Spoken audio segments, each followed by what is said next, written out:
Gospod Vraber, dolgoletni trud, ki ste ga vložili v sprejetje celostnega programa rehabilitacije za slepe in slabovidne, je vendarle obrodil sadove.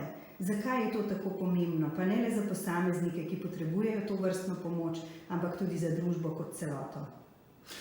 Ja, hvala lepa za vprašanje, ampak najprej treba povedati, seveda, to je plod prizadevanja cele vrste ljudi, ki so izjemno veliko svojega časa, znanja, sposobnosti, strokovnosti vložili v to, da smo najprej dosegli, da je Državni zbor leta julija 2008 celovito rehabilitacijo slepih in slabovidnih uzakonil.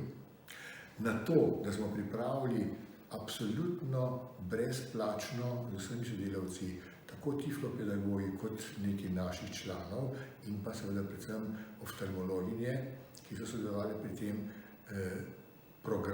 izjemen program celovite rehabilitacije slepih in slabovidnih.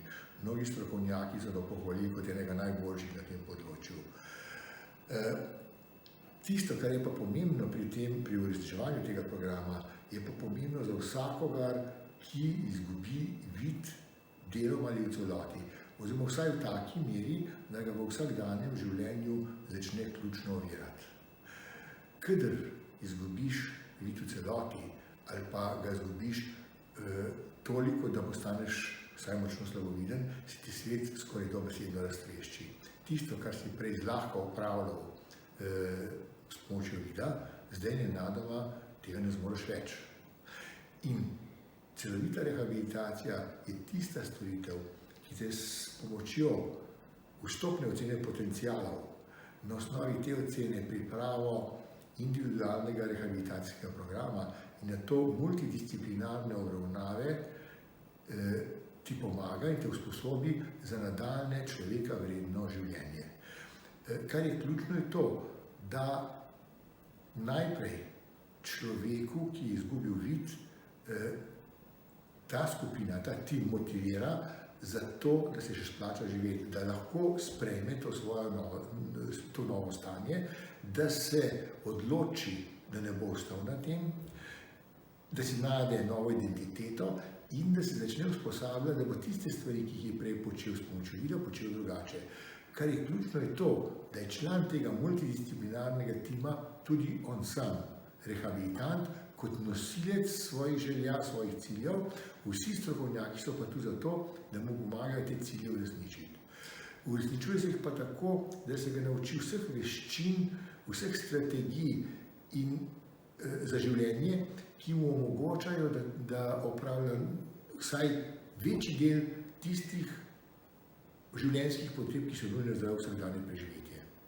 In predvidevam, da je ta program ključnega pomena predvsem za otroke, za mlade, za tiste, ki so se tako rekoč ravnokar soočili s to vrstno težavo, z delno izgubo vida ali z izgubo vida v celoti, bolj morda kot za številne posameznike, ki s to vrstno težavo živijo že dolga leta. Ja, seveda, zdaj program je nov in je v prvi meri namenjen tistim, ki so ravnokar izgubili vid ali pa ga izgubljajo. Zakaj?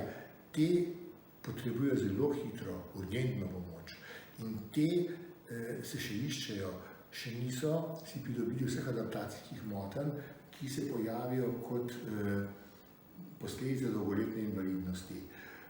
Tudi tisti, ki so že dolgo časa slepi ali pa slabovidni, včasih potrebujejo kakšno storitev, včasih potrebujejo mnoge storitve, ampak vendarle je treba vedeti, da je delo s temi precej bolj specifično, težje, da precej več časa vzame, da bi takemu človeku pomagali in spremenili njegove že vraščene navade, ki so se pojavile za dolgoletne izgube vida. Seveda treba vedeti tudi to. Vedno govorimo o celoviti obravnavi slepih in slabovidnih, ampak tukaj so vedno nujno vključeni tudi svojci, še posebej pri majhnih otrocih, ki se svoje slepote ali pa slabovidnosti večinoma niti ne morejo zavedati, se jo pa zelo kruto zavedajo njihovi starši, njihovi sorojenci, njihovi bližnji. In tudi te treba predvsem usposobiti za sprejem takega otroka, zato da vejo, kako z njim ravnati, da bo iz njega odrasel človek, ki bo lahko aktiven del družbe.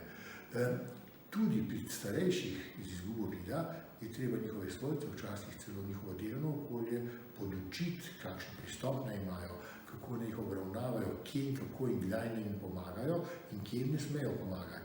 Kajti človek, ki bo sam aktivno pristopil k rehabilitaciji, je s tem največ naredil sam zase.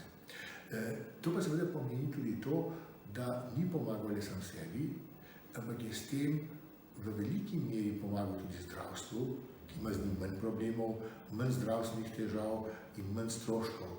In seveda s tem je pomagal tudi celotni družbi, kajti slep, frustriran človek ima neskončno veliko problemov.